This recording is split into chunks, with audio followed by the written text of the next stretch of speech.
Moi, j'ai toujours cru dans une approche court terme et je veux continuer d'y croire pour le reste de ma vie, là.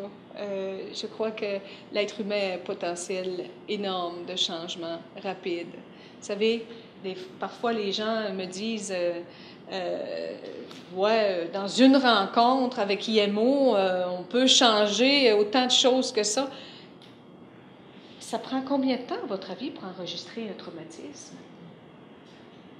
Pourquoi ça prendrait 10 ans pour le changer?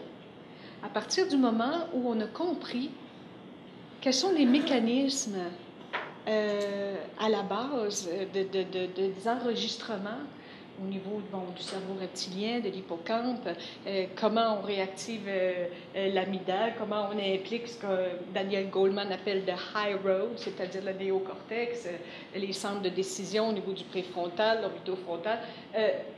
À partir du moment où on sait ça, et on sait que les yeux, chers amis, les yeux,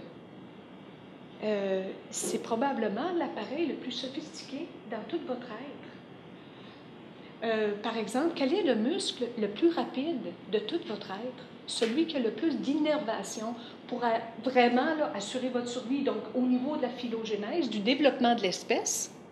Celui qui a profité le plus de l'évolution parce que c'était le plus utile, c'est les yeux, les muscles oculaires.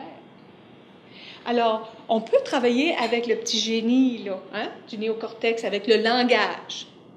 Mais si vous regardez sur le plan de l'évolution, hein, à partir du Big Bang, là, avec l'ère glaciale, puis après ça, là, les premiers amibes qui sont manifestés, puis le développement là, unicellulaire qui s'est complexifié, puis wow, une autre ère glaciale, puis là, évidemment, les dinosaures et tout ça, puis jusqu'à ce qu'on arrive jusqu'à nous, là.